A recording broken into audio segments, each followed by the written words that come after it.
ക്യൂബയിലെ ഏറ്റവും വലിയ വൈദ്യുത നിലയം പരാജയപ്പെട്ടതിനെ തുടർന്ന് വീണ്ടും ഇരുട്ടിലായി ക്യൂബ. ഇന്ധനക്ഷാമവും സാമ്പത്തിക പ്രതിസന്ധിയും പ്രതികൂല കാലാവസ്ഥയും നിമിത്തം വലിയ രീതിയിൽ ഇരുട്ടിലാകുന്നത് ഈ കമ്മ്യൂണിസ്റ്റ് ദ്വീപ് രാഷ്ട്രത്തിൽ സ്ഥിരം കാഴ്ചയാവുകയാണ്.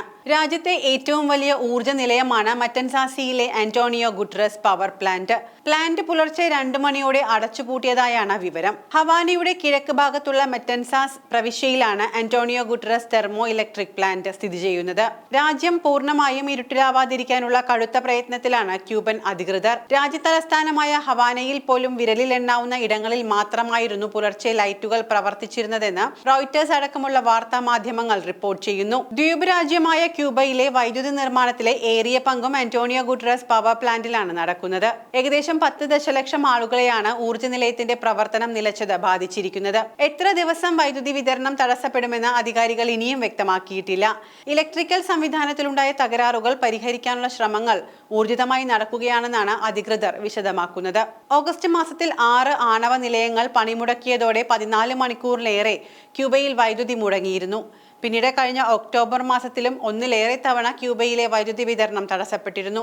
ഇന്ധനക്ഷാമവും കാലപ്പഴക്കമുള്ള അടിസ്ഥാന സൗകര്യങ്ങളുമാണ് പ്രധാനമായും ഈ തകരാറുകൾക്ക് കാരണം. ദ്വീപിന്റെ പല ഭാഗങ്ങളിലും പാചകത്തിനും വെള്ളം പമ്പ് ചെയ്യുന്നതിനും വൈദ്യുതി നിർണായകമാണ്. പഴയ തെർമോ ഇലക്ട്രിക് പ്ലാന്റുകളിലെ തകരാറുകൾ മൂലമുണ്ടാകുന്ന വൈദ്യുതി തടസ്സവും ആശുപത്രികളെയും സ്കൂളുകളെയും ബിസിനസ്സുകളെയും ഒക്കെ ബാധിക്കുകയാണ്. 1990കളിലെ സോവിയറ്റ് യൂണിയന്റെ തകർച്ചയ്ക്ക് ശേഷം ക്യൂബ ഏറ്റവും മോശമായ സാമ്പത്തിക സ്ഥിതിയിലൂടെയാണ് കടന്നു പോകുന്നത്.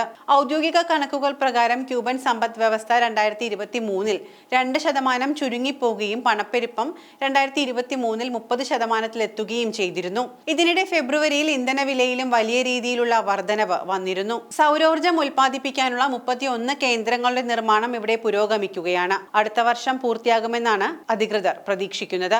സാമ്പത്തിക പ്രതിസന്ധി, ഭക്ഷ്യ ഇന്ധനക്ഷാമം, വർദ്ധിച്ചുവരുന്ന പണപ്പെരുപ്പം എന്നിവ രൂക്ഷമായതോടെ ആയിരക്കണക്കിന് ആളുകൾ US-ലേക്കും സ്പെയിനിലേക്കും മറ്റ് ലാറ്റിൻ അമേരിക്കൻ രാജ്യങ്ങളിലേക്കും പലായനം ചെയ്തുകൊണ്ടിരിക്കുകയാണ്.